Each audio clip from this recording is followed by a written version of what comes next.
Would you marry me again? Mm-hmm. Really? Mm-hmm. Would you sign a prenup? These videos are not for children. If you're a children, then piss off. Hey there, it's me, your least favorite YouTuber, Infuso. And here we go again. You asked for it, and now I have to sit through it. If you haven't already, I'm going to advise that you watch my first Hogan Knows Best video that covered the first season of the show. But as for the rest of you, here we go. Hogan Knows Best Season 2. Double the seasons, almost double the episodes, and triple the bullshit. Let's do this, let's bring it on. I'm ready for this, brother. Episode 8. We're starting the season out hot, with Hulk and Linda doing what parents do best. Snoop. Going through their daughter Brooke's computer, going through her text messages, chiming in on her phone calls, which really shouldn't be a surprise as during the first season, Hulk literally installed a tracker in her car without her knowledge. And that knowledge makes this line even funnier. No spy equipment in the house. Terry, you wouldn't do that anyway, would you? I'm not that type of guy. Yeah, no, I'm not that kind of guy. I wouldn't do that. I did that already, but I wouldn't do that. You don't understand. They've been so annoying lately. They came in and they started looking through my phone and looking through my computer. Dad, are you on the phone? Privacy? Not under our roof. I don't want to rant here, but if you're a parent, don't do that. There is no quicker way to break the trust your child has in you than constantly making them feel like they're not entitled to their own privacy or anything that is their own. I get being protective, I get that you want to look out for them, but they need to create a space away from you that is theirs. Not that any of this should be a problem nowadays anyway, because kids don't really keep diaries, they just tweet publicly. So just make a burner account and follow them. There's no breach of trust there. That's fair game. Ultimately, Brooke decides she needs to leave the house to get away from her family, much like her mother would need to do by the end of the show. Mr. and Mrs. Hulk let her use their beach house to hang out with a couple of friends and temporarily escape their clutches. Brooke makes her parents promise that they'll leave her alone and not check in on her, which they agree to and then immediately do the exact opposite of. They show up outside the beach house without warning almost immediately, dressing in all black to camouflage themselves outside of Brooke's getaway, like they're literally staking out the house. And where's Nick? Where's Nick, by the way? What is Nick up to? Would you leave the kid all alone back at home? He's the youngest Hogan. Where's the concern for him? I'm just kidding. They're pretty responsible. They probably left him with a very good caretaker. Everyone stick this crutch up your ass and make you look like a popsicle.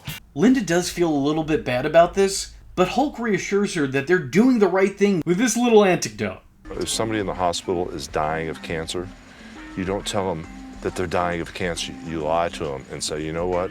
Things are going to get better. And no, Hulk, you tell them. You tell them what's up. They have a right to know. Can you imagine if this man was a doctor? You're just laying down on your deathbed and he's out here telling you to keep saying your prayers and eating your vitamins, you'll be fine?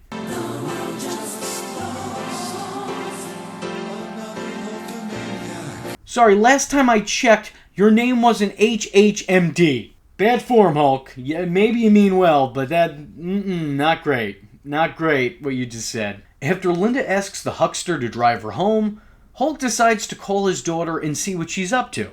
And when she denies his request to stop by, that leads him to doing what any reasonable and responsible father would do. Bribe a pizza guy to come in the house and report back what he sees. As you do. When the girls actually let the pizza guy inside the house, Hulk takes it as a sign that she shouldn't be on her own. What in the hell is wrong with those girls? He could have been Jeffrey Dahmer or something. He looked like Jeffrey Dahmer. And then he goes and literally gets spy equipment. Would you? I'm not that type of guy. So he and Uncle Knobs park their speedboat nearby and watch the beach house through binoculars. At this point, this is getting to be the most elaborate Home Alone yet. Hulk later sends in an air conditioning guy to once again look around the house and report what he finds. And what he finds is birth control. So of course naturally Hulk hulks up and freaks out. Because everyone knows the most important part of being a father is being a sentient chastity belt. But all is well because as it turns out Brooke's only using it for her monthly flow, which needs to be expressed and explained to Hulk, who clearly has no idea how any of that works. Case in point, this moment from earlier in the episode where Hulk didn't seem to know what a tampon was or what its primary use was. Start here, and not only different sizes, shapes, colors, smells, and tastes, I guess. Those are pearls on the thing?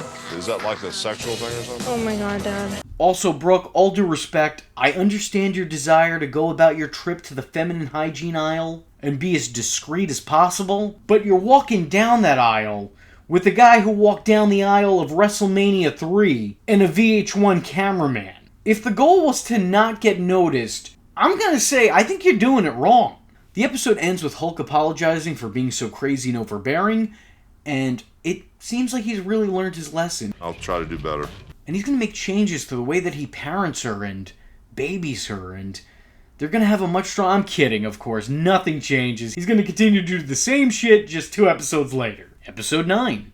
Hulk is annoyed to find that his children are spending his money faster than he can make it. Oh, Hulky, just wait till that alimony kicks in. It's all bad. It's all bad. It's gonna get worse.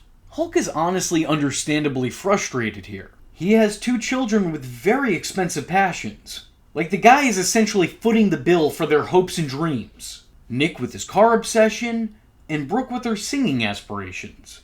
And unfortunately, both of those end in tragedy. Trying to teach them a lesson, Hollywood Hogan decides to downgrade his children from the elite to the B team, by both giving them more responsibilities around the house and making them get jobs. And Hulk, who are you kidding? Everyone knows that Hogans never do jobs. Well, except for maybe Horace. For the jackhammer! Hogan gets his children jobs at the local country club, where they work for what looks to be Tony Soprano's cousin. Nick, of course, being young, dumb, and full of bad life choices, of course doesn't take his job too seriously. And to his credit, he doesn't take his job seriously because he didn't take the job, it was forced upon him. He's careless in what he does, and what he does is very little. To Brooke's credit, she actually tries her best, but as it turns out, she just kind of sucks at it. Hulk, trying to be the supportive parent that he is, brings his wife Linda, his best buddy Knobs, and his former WCW manager, Jimmy Hart, out to eat at the club where they work, and proceed to make their children's jobs and lives a little bit harder. As you do. By the end of the episode, the youngest Hogans get their very first paycheck, which doesn't even begin to cover how much they spent, but Hulk relieves them of their jobs anyway, wagging his finger at them and telling them if they don't shape up, he'll make them be employed again. Oh no, the horrors. This episode ends much like the last one did, with absolutely no one learning any sort of a lesson. Some personal highlights of mine, though, are Hulk Hogan giving what is undoubtedly the worst Razor Ramon impression I've ever seen in my life. If them kids don't clean their stinking car, I go out there and I show them who the bad guy is. Sir, this is not how we honor the bad guy. And also, what is with this family? Like, I know your dad's Hulk Hogan, but there's no need to always be wrestling and grappling with each other. Especially on a bed. Like, let's take it down a notch of 12, please. I think I'm going to start ending these episodes with a Hogan quote, just because there's so many great ones here. So, to close this episode off, I give you this. Smoking a cigar makes me feel sexy. It makes my head light, my jeans get tight. Episode 10. This episode starts with Brooke awkwardly getting hit on, followed by Hogan awkwardly interjecting himself into the situation. My daughter. My daughter. Well, whatever we do today, we all do it together. No, thank you. Please move on. Nick and Brooke break away from their parents to do their own thing, with Hulk putting Nick in charge of Brooke. Yeah, Nick, look, man. I know you're younger and more immature than Brookie, dude, but I'm putting you in charge of Brookie because she's the one with the brother, son, man, dude. I wrote this joke earlier on, but this episode actually brings it up later. Why do they treat you differently than me? Because I have a pig and I'm male and I'm dominating. Seriously, can y'all two stop? You two remind me of the overly affectionate brother and sister on Friends. It's just all the wrong types of vibes, and I don't like this. Knowing what we know about Nick, of course he doesn't follow those instructions. The two split up Scooby-Doo style, causing both Mom and Dad to freak out that Brooke is out there somewhere on her own. Linda and Hulk lose their shit. Oh no, my 6-foot-tall daughter who's being followed around by a camera crew is missing somewhere in the local area. We don't know if we'll ever see her again. She's probably having a great time, or she's kidnapped and sliced up into little pieces. Yep. One of those two things. One of those two things, Linda. Either one of them. There's no in between. It's one or the other. Everything's either all nice or she's sliced and diced. I'm going to give this one to them. Outside of the camera crew following Brooke around, this is pretty understandable. And this is the time to be an overbearing parent, when your child's safety is at risk. And Hulk actually articulates that pretty well to his daughter when she's found. And since there's still some runtime this episode, we get to see the Hogans go shopping. But you're 16. Do you think that's Hey, we mean very sexy. What's wrong with you? She's 16 years old. I think my favorite part of this is Hulk telling Brooke that she's smart enough to not get a thong. I want you to have that because you're smart enough not to want a thong. But then the very next shot shows his wife wearing one. I just think it's amazing. To close this episode off, we have Hogan giving his thoughts on the gay community. If you actually believe in your mind, if you actually think that I was just the right guy. Oh, hang on, wait, that's not it. What did you think? Scared. Found a better word. He's going in for the sterilization process. Look, listen, I don't want a stranger straddle on my lap either. No matter how it is they're presenting themselves. It's not for me. But the way you're going about this, I don't know, it feels a little bit performative. Like you're doing too much. And I know that you're an entertainer, but you're not that great of an actor. You're not as big as they say. No, seriously, I do not have a 10-inch. No, I do not. Seriously. Side note, why is Nick in awe the second he steps into the drag show? Like, he looks like Alice just went down the rabbit hole. That boy's eyes just say, curiouser and curiouser. Isn't that the pot calling the kettle Blazak, Jizak? Episode 11. It's pretty ironic that the episodes that are so heavily focused on wrestling are the episodes that I had the least to talk about. Considering I used to be an exclusively wrestling channel at one point in time, you would think that there'd be more for me to say, but there's just usually not all that much going on. But to this episode's credit, it's I don't know, kinda cute. Apparently it's Bring Your Son to Work Day down at WWE. So Nick spends his time at his father's job backstage talking to the then stars of WWE. It's kind of cool getting these work shots of behind the scenes. Nick goes around, chats, and bonds with some of the wrestlers. We get appearances from everyone's favorite wrestlers, including John Cena, Big Show, Chris Jericho, and of course everyone's favorite wrestler, Kerwin White. Remember that guy? I bet you didn't wanna. The guys goof off in the ring for a bit, talking smack and slapping front backs. Oh look guys, I'm sorry, I tried to make it work. Right I can't even put my arms around it. I know, but I like the way you're holding me though. And if you think that's weird. How old are you now, man? 15. I got a little POV cam thing, point of view. For you, Nick, anything. You can wrestle me anytime. Nick comes into the ring after an episode of Raw to celebrate his father's victory with him. It's a touching moment watching these two share this time together, and then watching Nick mark out about the whole ordeal backstage after the fact. Shower all day, I'm praying for hot water. Come on, man, you're gonna get me demonetized. And sick. Linda finds out about this and scolds Hulk for letting Nick get into the ring, causing Hulk to respond by training his son in a wrestling ring. Yeah, okay, that makes sense. That's the logical follow-up. It's almost like Hulk went, well, if that made you mad, then wait till you get a load of this. While Nick impresses his father by what he can do in the ring, his attitude about being in the ring certainly doesn't. It's then that the older Hogan decides to send his son off to acting school to improve his promo skills. Which sounds like a good idea, although you could have also, sent him to a wrestling school? Or hell, why even a wrestling school? You could have told him how to cut a promo. Your career was made off of cutting the same promo for 3 decades. And that Hulk Hogan was attending acting school prior to the height of Hulkamania. Actually, keeping some of Hogan's promo skills in mind, it has me thinking that maybe he should have taken a few more classes. I will take the dagger, the one that Jimmy Hart stabbed me in the back with. The episode ends with Hulk getting Nick an acting role in a movie that he's working in. Because, they needed some way to close the episode. Hey, what's with the attitude? Sounds like roid rage. I want to wrestle now. I mean, my God. What's up with that crap? Episode 12. This episode picks up on the movie story. Hulk and Nick are set to make an appearance in the movie Little Hercules in 3D, something that IMDb has assured me is an actual thing and does in fact exist. Also has a 1 out of 5 rating, so can't wait to sit down and watch this one. This is Bad Movie Night written all over it. Do you know how bad a movie has to be a 1?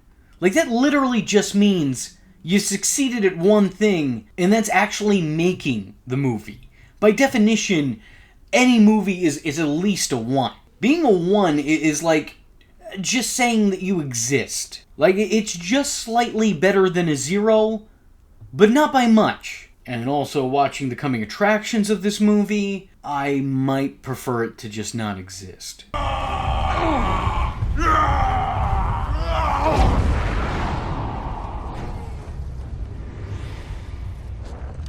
Hogan takes things one step further by asking those in charge to also cast his daughter Brooke and his wife Linda in roles as well.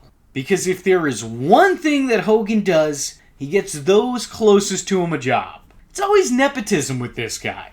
It's not enough that he gets a hookup, his less talented cohorts always have to get hooked up too. Whether it's Brutus the Barber Beefcake or Brooke Hogan, one way or another, if you're affiliated with this man, there's some prospects down the line. In some ways, it's actually commendable. It's a nice thing to do to help those around you. In other ways, it's condemnable, because it's really unfair to others who've put in more work to get to where they are, who didn't have a famous father or friend. But it is thoughtful nonetheless. So Hulkster, if you're watching and you want to be pals, hit up my Gmail. It's in the description below. I eagerly await your response. The entire Hogan family's roles in this movie, and even the show's second Big Show appearance, is kinda overshadowed by this one person on set being super creepy and flirtatious with Brooke. Like, not even a little bit flirtatious, but bordering on excessive, obsessive levels of flirtation.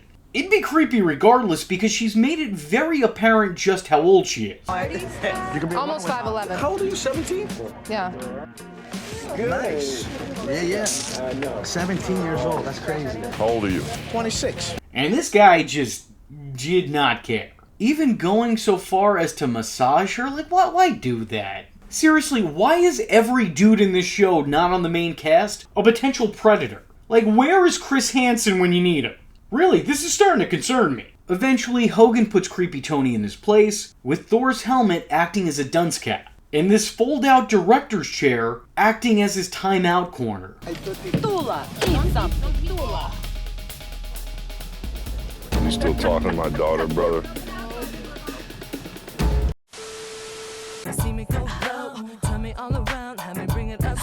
Hey, what's up with that? That don't work. You know, with the legs spread, the head down on the lower abdomen and all that crap, it ain't gonna work. You guys need to readjust.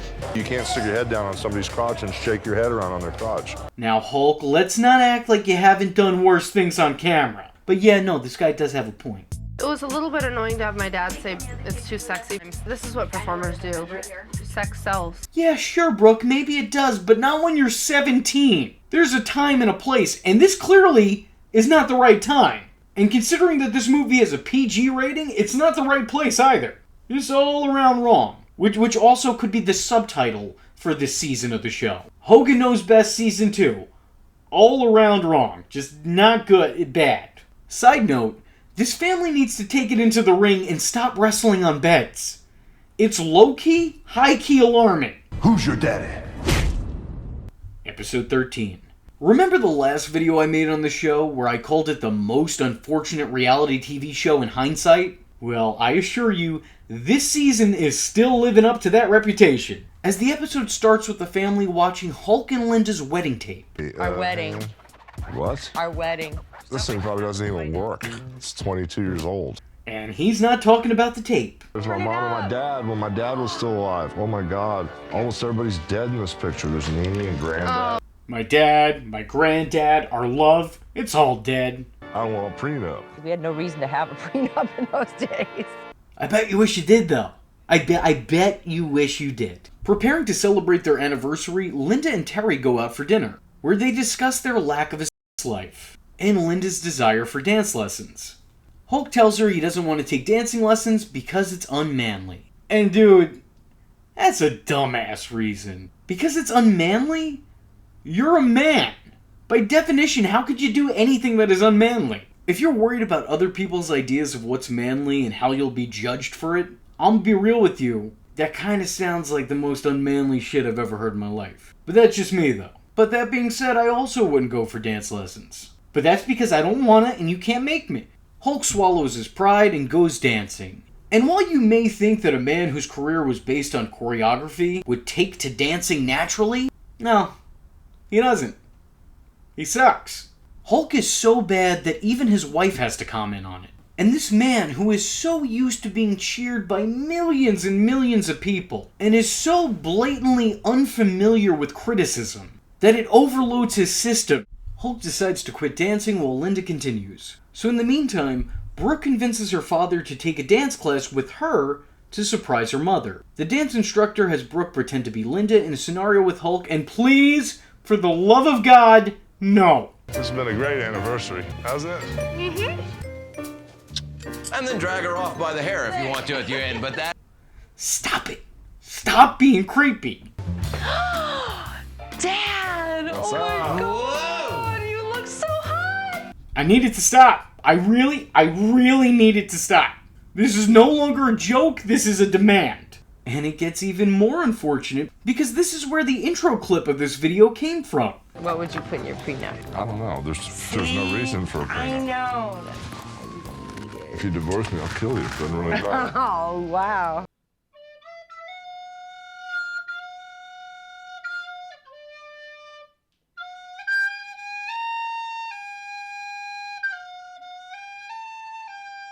Hulk winds up dancing with Linda, and hopefully Linda winds up dancing with the little Hulkster. I think we'll have a good time on the anniversary as long as she keeps her wisecracks to herself. Episode 14. Brooke shows interest in this dude Jerry, and I think that he's somebody who's actually around her age, so for once that's good. It's better to see someone looking for love instead of someone looking for trouble. Jerry flies in to see her and help her with her music, and this of course leads to a Hogan family meeting. I really feel bad for Brooke. Like, she shows interest in a guy, and then this family acts like they're all experiencing a crisis each and every time. Like, she's like, I think I have a crush on this guy, and then everyone's like, our family has never been through something quite this taxing before. I mean, why don't we just invite Jeffrey Dahmer to stay over, you know? Why is it always Jeffrey Dahmer with this guy? Did Hulk just Google a guy that week that was the first time he ever heard of him? The boy that Brooke likes, Jerry, is very much a product of his time, which is why he looks like what would happen if you infused Ryan Cabrera and the guy from Simple Plan. Jerry winds up having to spend the night at the Hogan mansion, and as you can imagine, that doesn't go over so well with the Hulkster, who puts Jerry in a guest room and basically barricades the door. Oh, and he also tells him that his oversized rats masquerading around his dogs will attack him should he try to leave that room. Jerry's out there irritating Lily and Lester. Yeah, he's making noises and trying to scare them. Aren't you mad? No, I'm not mad. Hulk comes to Brooke's recording session, only to leave prematurely because his daughter wasn't giving him any attention. Don't care if it's scripted, it's still unsettling. You should not be this involved in your child's life. All of a sudden, I'm not getting any attention tonight. Yes, they're going to give their significant other more attention than you. That should not be a problem. If it is, I'm concerned for you. Y'all need to stop. Find connections outside of your family. Well, I mean, I guess Brooke is trying to, but if you don't have the last name Hogan, apparently you're not allowed to spend time around them. This guy here, Jerry. whatever his name is, Jerry, well, I'll check him out first, then I'll let you know if he's boyfriend material. So he's gonna have to have the type of qualities that I have. Hulk does what any jealous father would do and takes his daughter's date to a gun range and playfully threatens to kill him. Yo, Jerry, this is what happens when people mess with Brooke when they're supposed to be working. No one goes near my daughter but me, brother. It's weird, dude. I don't know how many different ways I can say it in this video, but here's me saying it again. It's weird, dude. You gotta just cut the cord. He then takes Jerry to work out, and what is this? What are you, trying to hang out with the kid now? Hulk taking an interest in the guy that his daughter's taking an interest in doesn't bode too well for the youngin'. Yeah, I'm gonna make your arms real numb so you won't be able to call Brooke up after midnight. Jerry tries to bond with Papa Hogan, but only manages to irritate him with his lack of wrestling knowledge. You know which match was my favorite, though? Which one? The one when you fought Rocky. When I fought Sylvester Stallone, that was part of the movie. It wasn't a real wrestling match. I'm sorry, I can't be perfect. Although here I sympathize with the Hulkster, because this is exactly how I feel anytime someone who doesn't actively watch wrestling tries to talk to me about wrestling. The episode ends with Brooke doing a show, with more people in attendance than a modern Impact Wrestling taping. During her set, she sings her creepy love ballad that she made for her father while staring him directly in the eyes, as her semi-boyfriend watches. But I'm done watching. Next episode, please. Episode 15. This episode takes place during the infamous SummerSlam match, where Shawn Michaels sold all of Hulk Hogan's offense like a 50 counters of Hulk's entire career. With Linda and Brooke watching the show at home, being moved to tears at the violence that they're witnessing. I'm sorry, but beyond the mat, this is not. How you gonna re-envision history as it's happening? We weren't looking at the past with a different set of eyes. We're watching the present, but writing it down as something different entirely. Side note, it's also kind of funny that their whole back and forth, like this compilation of moves from the match that the show puts on, has Hardcore Holly's old theme song played over it. This episode shows its audience the toll that wrestling has taken on Hulk Hogan's body, the various doctors he has to go to diagnose his various injuries, and it also shows Hulk's persistence in proving doctors wrong. And listen, Hulk, you might have been a world champion several times over, but you've never once been a doctor. If I wanted advice on how to deliver a mean-looking leg drop, I'd probably go to you. But if I wanted advice on how to keep me out of a wheelchair due to injuries I've sustained over the years and left untreated for 3 decades, I'm gonna tell you what, I'm gonna listen to this guy. Hulk also tells a story in this episode about how he almost endorsed what became the George Foreman grill, but instead got stuck with the Hulk Hogan Thunder Mixer. And it's strange how in recent years he's claimed that same story, except said that it was the Hulk Hogan Meatball Maker that he got stuck with. This man lies so much that he could hardly keep up with his own fictional facts. I tell you, someone should make a video about, oh wait. But Hogan takes his wife's advice and looks to make more money through various other means, using the Hulk Hogan brand rather than using his old Hulk Hogan body. He does voice work for commercials, he endorses energy drinks.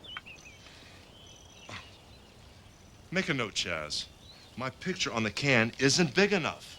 Now that is definitely the way to go. I like this better than anything else. He even gets his own grill by the end of the episode. Personal favorite highlights of this episode have to be the minor cameos from Bubba the Love Sponge. Again, yikes. And Eazy-E himself, Eric Bischoff. Man, look at that silver fox. He's just, oh, God, I love that guy. I think this might be able to take the place of wrestling. This could be the new focus of Hulkamania. I will be the new heavyweight champion of grills when this is all over. Episode 16. Lose 10 pounds in 30 days. That's not fast enough. I need to lose 30 pounds in 10 days. You and me both, Linda. You and me both. So Linda's insecure about her weight, and finds a personal trainer who throws away all of her food, and some weirdo who claims that they can fix the matter by fixing the chi in the house. And she is everything that you hope that she would be. A batshit crazy Looney Tune. This woman is on planets that haven't even been discovered yet. She's out there. She reminds me of that one, Coke bottle glasses having crazy teacher from Harry Potter. Y'all know what I'm talking about? I don't have a great understanding of those movies, but that's who she reminds me of. Linda considers having colonics done, but chickens out at the behest of her family. All in all, if I had to rate this episode, it would be a 10 out of 10, for the sole fact that Mr. America made a cameo, and you love to see it. Omaki Taki Tupac. Omaki Taki Tapaki. Omaki Paki X-Pac. Episode 17. Linda adopts a baby monkey. Yeah, for real. They have dogs, cats, birds, chickens, hens, turtles. A whole ass petting zoo for a backyard. And now, they got a monkey. Because that's just what you do when you have money and you're bored. I mean, look at Michael Jackson, Justin Bieber, Usher. Money equals monkeys. It's just that simple. It's basic science. Ironically, the monkey can't actually spend any time with any of the other animals. So Linda has to actively neglect all of the other animals in the house by leaving them outside and paying them next to no attention. Although I really do like this one scene where Nick seems a little bit jealous of the monkey. Nick, I want you to meet your baby brother. We named him Better Nick. Ultimately, the Hogans realize that taking care of a baby chimp is harder work than they had thought previously, and they're forced to give him up. Oh, I feel so bad. Well, don't feel bad. Just look at it as, we tried really hard and he had a great vacation and you get to know the greatest wrestler of all time. Episode 18. It's Nick's 15th birthday party, which is weird because he was already somehow 15 7 episodes ago. How old are you now, man? 15. But yeah, okay, sure. After his party, he spends time with his 18-year-old girlfriend, who he was already dating when he was 14. I'm gonna hope that she just turned 18, but I think that only makes it so much better too. You know what? I'm gonna look past it. Made me feel young. That ain't right. But the Hulkster saying that she's very mature for her age, and also keeping in mind that Nick just celebrated his birthday in what looks to be the Wish version of a Chuck E. Cheese, is just a roller coaster of confusing questions and emotions. I don't know how to feel about this. The issue of this episode seems to be that Nick feels like he's more grown than he is. I imagine the 18-year-old girlfriend is probably not making that situation any better. But I think the bigger issue is, once again, just how touchy-feely this family is. Okay, love me? Yes, love you. No kisses. I want kisses! They're always trying to kiss each other or wrestle on a bed or cuddle or just blatantly feel each other up. Stop it. I'm tired of talking about it, I'm tired of seeing it, but most of all, I'm just tired. I want this to be over already. There is no reason you should be more affectionate with your children than you are your spouse. I mean, whenever I tell my family I love them, their response is, ew. And quite frankly, I think that's a lot more healthy than whatever this is. I'm not trying to cast judgment, I'm just saying Freud would have a field day. Nick takes his girlfriend to the prom and comes home late, causing Hulk to punish him. Oh boy. The hindsight of some of the moments on this show. I can't properly articulate or express this to you, so I just gotta say what's happening. Hulk punishes Nick and tries to teach him a lesson by taking him to a prison. Wait for it, I know what you're thinking. We're not there yet though. Wait, hold on. And showing him videos of the hazards of driving using footage from real-life car crashes. You cannot tell me that this show wasn't crafted by some time-traveling troll. The ironic foreshadowing of everything that happens in the show is either always hilarious or just super dark. There's never an in-between.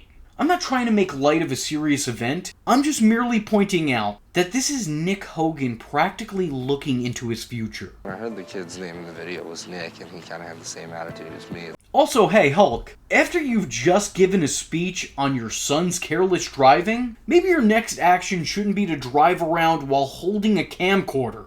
The episode ends, unfortunately, with Nick getting his learner's permit, and we all know how that ended up. What did you say before that? It sounded like Moroccan, Krakenese, Japanese.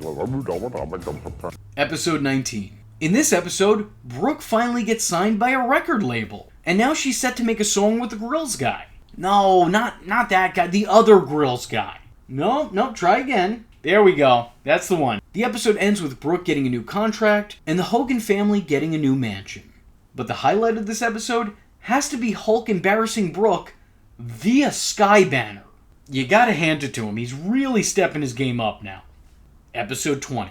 So now little Brookie is set to be a star, but unfortunately, it's still Hulk's galaxy. Brooke is practicing for her upcoming music video with Paul Wall, but the Hulkster isn't quite too sure about her dancing and spends the runtime of this episode scolding her choreographer and the video director. I think you might have taken this a little too far. You got her doing pelvis thrusts. Come here for a minute. Okay. She walks into that club and she takes off that jacket. Takes off what? Just like the last finale, this one's a little bit lacking. It just kind of feels like they don't know how to end a season. It's like I'm watching Scrubs all over again. Except the people on this show are a different kind of sick. Anyway, with all that being said, that was season 2 of Hogan Knows Best, one of the most unfortunate shows in TV history, with one of the most unfortunate titles in TV history. If you liked the video, let me know in the comments section below by saying... Mocky Pocky X-Pac. I was your least favorite YouTuber, Infuso, and I thank you for watching. Hope to see you in the next one. Brother. I am vengeance. I am the night, and that was Infuso. Just remember, if you're not tuning in, then you're missing out. So, if you like the words that came out of his mouth hole, and you too would like to become a V-generate, don't forget to like and subscribe. Thanks for watching, nerds! And if you're not joining the fun, you're in for one bad day. And you know what they say about having one bad day?